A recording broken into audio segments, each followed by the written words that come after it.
بسم الله الرحمن الرحیم. السلام علیکم ورحمۃ اللہ وبرکاتہ. په دې ویډیو کې تاسو ته د حج او د عمرې د خوب تعبیر کوم. چې حج او عمره په خوب کې څه ولیدل شي، کله د موسم د حج وي یا به حج موسم نه وي دې وخت کې، او پوره ولیدل شي یا صرف تګ ورته ولیدل شي، طواف ولیدل شي او پوره مناسک. دا څه تعبیر لري په خوب کې؟ دا خوب څه ده؟ د حج او عمرې خوب اکثر خلک په خوب کې ګوري او دې ته ډېر زیات خلک خوشحالي او خوشحالي احساسوي. دا ډېر ښه تعبیر لري، په هر صورت کې ډېر ښه تعبیر لري او عمومي صورت باندې دا په دې باندې تعبیر کیږي چې مقصد پوره کېدل. لکه حج معنا ده مقصد، قصد کول. نو قصد همدغه معنا د کلمې باندې اخیستل کیږي، ځکه هر څوک حج ته نشي تللی. نو عمومي معنا یې دا ده چې ته کله ګورې چې حج کوې او ته د حج کولو اراده دې نه وي او وسه دې نه وي، نو دا په مقاصدو پوره کېدو باندې تعبیر کیږي چې مقصد دی، مطلب دی او خپل هغه هدف ته ته رسېږي، آرزوګانې دي، ارمانونه دي پوره کېږي، تکلیفونه یې هغه رفع کېږي، مشکلات وي او هغه ختمېږي، ته خپل هدف ته ته رسېږي. عمومي دا تعبیر ده. او چې کله بیا ته حج وګورې چې حج ته ته لاړې، اول ته مراسم دې ادا که، طواف، سایه، نور څه کوم مناسک دي د حج هغه دې ادا که، نو دا بیخي ښه تعبیر لري. په دې باندې تعبیر کیږي ایمان باندې، دینداري باندې، په تقوا باندې، توبه باندې، پاکي نفس باندې، ځکه د حج نه وروسته انسان پاکیږي. امن، که چېرې دښمني وي دښمني نه خلاصېدل، که مریض وي شفا الله تعالی درکوي، که دعا دې کړي دعا دې قبلیږي او ارمانونه دې پوره کیږي. او که مظلوم وي څه ظلم در باندې شوي، نو مظلومیت دې ختمیږي، الله تعالی نصرت کوي. او کوم وظیفه له لاسه وتلې درنه هغه وظیفه دې بیرته لاسته راوړي. نو دا ټول معناګانې په دې کې پروت ده چې کله ته حج پوره وکړې. او چې کله ته صرف بیا طواف ګورې، ځان ګورې په مکه مکرمه کې او ته طواف کې لګیا یې او طواف کوې او کعبې ته ګورې، نو دا د مور پلار په خدمت د مور پلار راضي کول او د خپل مشر اطاعت کول. کوم مشر سره ته یې، کوم ترتیب کې کوم مشر سره ته وي، نو دغه مشر اطاعت کول، دغه مشر په هدایتو باندې چلیدل او د مور پلار خدمت کول او د هغوی رضایت حاصلول، په دې باندې تعبیر کیږي. او چې کله بیا ته د حج په موسم کې د حج وګورې، خپله حج کې یا د حج کینې ته او د حج وګورې، نو دا په ګټه او په تجارت او په قرضونو ختمېدل باندې تعبیر کیږي. د دې معنا دا ده چې حج موسم ده او تا حج په خوب کې ولیده، نو حج ته هغه څوک ځي چې قرض پرې نه وي او پیسې ښه زیاتې کور کې پرېږدي او ځان سره ویسي او څه مال هم ځان سره ویسي، څه مال ځان سره راوړي، نو دغسې تعبیر کېږي چې ستا که قرضونه یې ختمېږي، که تجارت کاروبار دې بند وي هغه انشاءالله روانېږي. او که څوک په بندیخانه کې وي، په جیل کې وي او هغه خوب وګوري چې حج کوي، نو دا په ازادي باندې تعبیر کېږي. همداسې که مریض په خوب کې حج وګوري، په شفا باندې تعبیر کېږي. مسافر که حج په خوب کې وګوري، نو خپل اهل کور سره یو ځای کېدل، خپل مور پلار خدمت کول باندې تعبیر کېږي. او چې کله عمره ته وګورې چې تللی ته عمره کوي، یعنې ډېر زیات بیروبار نه ده او عمره کوي یوازې دا شیان کوي، نو دا په دې باندې تعبیر کېږي، په دې نوم باندې تعبیر کېږي عمره عمر، یعنې ښه عمر الله تعالی تا ته نصیب کوي. دینداري په دې عمر کې نصیب کېږي، عمر کې برکت وي، عمر دې اوږد وي او ارمانونه دې پوره کېږي. او همداسې دا خوب څه ده، دا د هر چا لپاره جدا تعبیر لري. لکه یو څوک چې واده لري چې هغه حج په خوب کې ولیده، نو په واده باندې تعبیر کېږي. او مریض په خوب کې وګوري، په شفا باندې تعبیر کېږي. او همداسې نور څه مشکلات وي په هر چا باندې چې کله حج یې ولیده، نو دا په اساني باندې تعبیر کېږي. ځکه د حج چې کوم شرایط دي هغه نشي پوره کولی مګر یو غني انسان، یو فارغ انسان، یو څوک چې هغه وسه یې پوره یې شي، نو چې کله تا ولیده چې حج کوي، معنا داسې دا مظلومیت دی، مشکلات دي، اقتصادي مشکلات دي، هر شی وي دا ختمیږي، ارمانونه دې پوره کېږي او ته خپل هدف ته رسېږي. والله تعالی اعلم. په همدې رابطه باندې یو شاګردم ده، هغه خوب یې کتلی ده، د قرآن کریم حافظ ده، وایي د قرآن کریم حافظ یم، خوب ګورم چې حج او عمرې ته روان یم او د الله تعالی د کوټې طواف کوم. دا ډېر ښه خوب دی لیدلی، الله تعالی درته ښه کړي، دیندار به شې او الله تعالی به تا ته قوي ایمان به درته نصیب کړي، خوشحالي ژوند کې دی الله تعالی به نصیب کړي. او قرضونه یې پلار دی قرضدار یې، قرضونه به هم خلاص شي، ارمانونه دې پوره شي، چې ته غواړې په غټوالي کې شی تا نه جوړ شي، خدمت وکړي د دین د مسلمانانو د انسانانو د خپل وطن، نو دا الله تعالی توفیق درکړي او د مور و پلار خدمت او د هغوی رضایت الله تعالی ورته نصیب کړي. والله تعالی اعلم. بل خوب دا وایي میرنۍ مور مې خوب لیدلی چې زه ورسره یم او په شنه پټیو کې ګرځو و زه اوس مسافر یم. نو دا هم ښه تعبیر لري. دا شنه پټي په خوب کې لیدل که غنم وي که هر شی وي خو څه شین ځای ځمکه ښه یعنې شین وګورې دا ښه تعبیر لري. دا په خیر باندې معنا داسې بارانونه چېرته چې بارانونه کېږي اوبه زیات وي او فصل زیات وي هلته دا شین والی وي او شنه فصلونه وي. دا په دې باندې تعبیر کېږي چې الله تعالی خیر ته نصیب کړي، دنیا مال آرامي خوشحالي او دنیا ګټه کوم ګټه ته که هغه زیاتېږي او اولادونه دې زیاتېږي نو دا ډېر ښه خوب د الله درته ښه کړي. والله تعالی اعلم. خوب مې لیده چې مړ یم، خلک راته غسل راکړي چې کله مې هدیرې ته یوسي د قبر ځای زه پخپله خلکو ته وښیمه. سپین کالي مې اغوستي وي، ښایسته هوا لګېږي. وروسته کور ته راشم او ووایم زه خو مړ نه یم، دا خلک ما ولې ښخوي. نو دا ډېر ښه خوب ده او الله تعالی یې درته ښه کړي. او خوب تفصیل تا نور نه ده ورکړی چې په کوم حالت کې تا دا کتلی او ته خپل کوم حالت کې ما درنه سوال هم وکړه، ته هغه سوالونه هم جواب نه کړ. نو دا یو څه مشکلاتو باندې تعبیر کېږي چې ته دنیا نه کله کله په تنګېږي او په دنیا نه په تنګېږي مایوسه کېږي یا شکایت کوې ډېر او یا لږ دینداري کې دې وختو کې لږ ضعیف شوی او یا هم مالدارې. اوس زه نه پوهېږم چې ته څنګه حالت کې ما درنه پوښتنې کړې وي او هغه ته جواب کړی نه دي. نو که مالدار یې نو لږ مال به درنه ځي او که یو کار دې کړي چې هغه ته وروسته متوجه شوي نو پښیماني باندې تعبیر کېږي چې ته پښیمانه سوې سخت پښیمانه یې. او په دې باندې هم تعبیر کېږي د نورو په اوږو باندې ته بوج یې، ځکه جنازه دې څو چتې خلک وړي نو معنا دا چې ته نورو په اوږو باندې بوج یې، که واده دې نه یې کړی نو ته بوج یې په خلکو باندې. او که چېرته ته ښه حالت کې واده دې هم کړي وي او دینداره مې نو بیا په دې باندې تعبیر کېږي چې ستا د کورنۍ نه څوک کیدای شي مسافر شي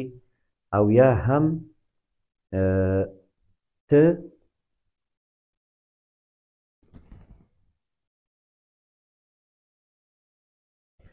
او ته وایې چې سپین کالي مې اغوستي وي نو دا سپین کالي په دې باندې تعبیر کېږي چې الله تعالی که څه تهمت در باندې وي تهمت ختمېږي، که څه مایوسي وي خفګان وي دښمني وي دا شیان ختمېږي په هغه صورت کې چې دا ته دیندارې او حالت دې صحیح وي نو بیا په دغه باندې تعبیر کېږي. او که دینداري دې ضعیف وي نو بیا دا مخکې څه کوم تعبیرونه مې وکړه چې شکایت او تنګېدل او فقر او پښیماني د کار دغه شیانو باندې تعبیر کېږي په خلکو باندې بوجي نو هغسې بیا تعبیر ده. والله تعالی اعلم. دریم خوب ده وایي څلورم خوب ده وایي خوب کې د کورنۍ غړو نه دې څوک درته ووایي چې اسناد دې راوړه وظیفه دې نو ګوره دا څومره تاسو داسې کوئ چې کوم طریقه ما درته ویلي دي هغسې خوب خپل خوب نه رالېږي. دلته کوم ویډیوګانې دي په دې چینل کې دا ویډیوګانې وګورئ خپل خوب بیا راولېږئ. داسې خو څوک خوب نه وایي، ته خو سوال کوې، ته خو احتمالات ښیي که داسې وګوري او که داسې وګوري په داسې خوب خو نه تعبیر کېږي. زه نه پوهېږم چې تا څه یې کتلي دي په خوب کې نو دا تشویشونه دي. که ته وزګارې خلکو باندې بوج یې وزګارې او کار نه کوې نو دا سوچونه دي ټول چې ته سوچ کوې وزګار ناست یې او همدا خوبونه ګورې وظیفه به پیدا کېږي یو څوک به تا ته وایي یو څوک به دې واسطه کېږي درته یو څوک به تا ته زنګ وهي یو کار هم نه کېږي ته به خپله هر شي پسې ګرځې. که چېرته ته وظیفه نه لرې او که چېرته ته وظیفه لرې او کار هم کوي او هېڅ مشکل دې په ژوند کې نه او داسې خوب تا کتلی ده چې کورنۍ غړي دا ته وایي چې اسناد دې راوړه چې چېرته وظیفه درته پیدا کړم نو معنا ده ته لږ لاس واچوې نو تا ته الله کېدای شي دې نه ښه وظیفه هم تا ته په نصیب کړي او د کورنۍ دې نور هم آرام شي او ته کوم هغه تنخوا د هغه نور هم زیات شي او تا ته ښه وظیفه پیدا شي. والله تعالی اعلم. خوب دې پوره نه ده ویلی او بیا ځینې ورونه ډېر زیات وارخطا یي چې دا خوب یې پوره نه وي ویلی او وارخطا یي چې دا زر تعبیر که نو تعبیر خو داسې نه کېږي. تعبیر خو هغه وخت کېږي چې ته خوب پوره ما ته ووایې او ته ما ته وخت راکړې دا خپل وخت دا خپل نمبر باندې تا ته خوب تعبیر سي. د ورځې خو زه مصروف یم هر دقیقه خو چاته نشم کولی چې چاته خوب تعبیر کړم زما خو دا ژوند و هر څه بیا پاتې کېږي. نو صبر وکئ وارخطا کېږي ما زنګ مه وهئ. نن 2-3 ورونو زنګونه یې وهلي دي چې کله زنګونه وهئ زه مجبورېږم چې موبایل مې بند کړمه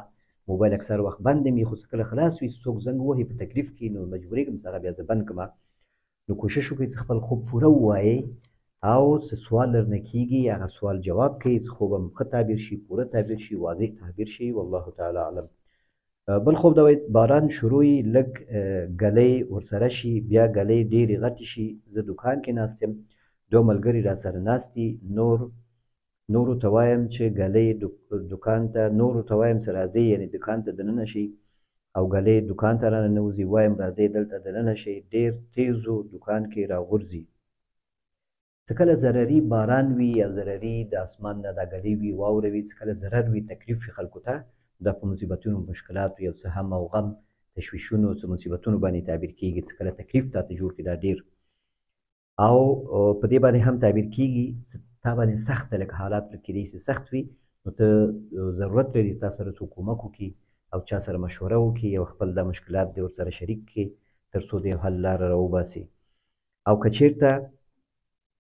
دا باران د عادي حالت کې وي ډېر په تکلیف شوی نه تیز شي خو ډېر په تکلیف شوی نه یو بل چیني راغلی یو تاوان یې نه رسولی عادي رواني نو دا په رزق او مال باندې تعبیر کېږي چې صبر سره انشاءالله زیاتېږي که څه مشکلات دې وي نو صبر سره رزق مال د انشاءالله زیاتېږي مرضونه وي مصیبتونه وي دا انشاءالله ختمیږي اسانیانې راځي لږ صبر سره لږ حوصلې سره والله تعالی اعلم وایي زه هر وخت دا خوب ګورم چې بهر ملک کې یم ګرځم نو که ته غواړې سفر وکړې هغه اسباب یا هغه مصارف نشي پوره کېدی نو دا خوبونه ګورې نو دا معنا سوچونه دي ته هم دې سوچونه کوې نو دا همدا خوبونه ګورې بیا هېڅ تعبیر لري بلکې دا سوچونه دي د ویښې څه کوم سوچونه دي دا هغسې یو شی دی باندې تعبیر کېږي نه او که نه چېرته داسې نه ده خپل ځای کې او د تګ اراده هم نه لرې سفر اراده هم نه لرې یو وس هم نه لرې یو وس یې لرې نه ځې او ته ګورې چې بهر ته ځې نو دا په دې باندې تعبیر کېږي چې یو فرصتونه ستا په ژوند کې راځي ښه تغییرات راځي فرصتونه راځي که لږه کوې ته وخت ورته ورکړې او ځان لږ داسې هغه ته برابر کړې چې ته یو تصمیم ونیسې فکر وکړې نو انشاءالله فرصتونه په مخکې دي تغییرات راځي ښه تغییرات راځي والله تعالی اعلم یو څوک چې په خوب کې زکات یا خیرات بل چاته ورکوي موږ داسې ناست یو بیا زه د نیمایي ورنه واخلم یو بسته پیسې وي بیا زه هغه نفر پسې یم چې ما ته دا زکات راکړه هغه بل چک نوشته کوي مصروف وي زه ورته وایم چې ما ته هم دا چک راکړه بیا وایي راشه وایي هغه بسته خو تا واخیسته مخکې نور ضرورت نشته درته ما ویل صحیح ده نو دا یعنې ته په خوب کې خجالت شوې بیا ځکه چې هغه ته حرص وکړه او قناعت دې ونه کړه او ورغلې نو معنا دا چې که په ژوند کې هم ته داسې حرص کوې قناعت نه کوې نو ته به همیشه نارام یې داسې شی دې چې په لاس کې دي دې نه به هم ته خوند نه اخلې همیشه سرګردان به یې او که قناعت دې وکړه حرص دې ونه کړه صبر دې وکړه په خپل حیثیت ته رسېدلی د هغه په دې باندې راضي شوې نو الله تعالی په همدې کې درته برکت ږدي او چې څومره حصه د هغه درته رسېږي او رسېدلی ده نو همدغه نه استفاده وکړه الله به درته نور هم درکړي خو ځان مه محتاجوه ځان کم مه راوله دا په کم راتګ باندې تعبیر کېږي په حرص باندې په قناعت نه کولو باندې هم تعبیر کېږي والله تعالی اعلم نو دا و د نن ورځې خوبونه الله تعالی دې وکړي چې تاسو خپل د خوب تعبیر واورئ مطمئن شئ او چې کله مطمئن شئ دلته یو کمنټ کې ماته اطمینان راکړئ چې دا خوب تعبیر صحیح شو صرف پوری کوئ خپل خوب تعبیر باندې پوه شوم او صحیح و یا مثلا نتیجې ته ورسېدم نو په دې باندې زه خوشحاله کېږم او مطمئن کېږم او که داسې نه وي نو چې تاسو فعالیت نه کوئ او خپل هغه کله زه خوب تعبیروم د دې نه خپل هغه دغه نښې زه بیا نه پوهېږم چې دا زما تعبیرونه د صحیح دي ستاسو د حال مطابق دي نه دي تاسې زه نه پېژنم زه او تاسو د حالت نه زه خبر نه یم نو که غواړئ چې خوب هم ښه تعبیر سي لږ معلومات د خپل ځان هم ماته راکوئ او چې کوم شی ضرورت وي همیشه پوښتنې هم نه کوم د هر چا نه کله کله یو څوک خوب دومره واضح ووایي چې بیا نور څومره خبرې کوي هغه وروسته غواړي چې ماته معلومات راکړي ما پوه کړي زه ورته وایم چې بس زه په هر څه ورسېدم ځکه په اول ځل یې خوب یې صحیح ویلي او کله کله داسې شي چې خوب یو کس ووایي نیم یا پوره ونه وایي یا واضح نه ونه وایي نو مجبور یم چې بیا پوښتنه وکړم بیا تر څو چې زما ته هغه مسله معلوم شي مثلا بعضې خوبونو کې یو مسله ورک یو شی کمې دی یو زنځیر غوړېده حلقې هغه حلقه یو دانه کمي نو هغه نه شم وصلوی هغه یو شی نه زه نه شم بېستری دغه نه یو خبره زه نه شم حفظ کولی نو د دې لپاره زه پوښتنې بیا کوم، د هر چا نه پوښتنې هم نه کوم، ډېرې پوښتنې هم نه کوم. نو کوشش وکړئ چې دلته کمنټ کې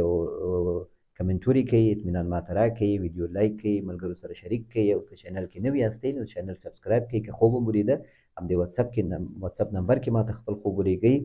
نو تر آینده ویډیو پورې تاسو په الله سپارم. السلام علیکم ورحمة الله وبرکاته.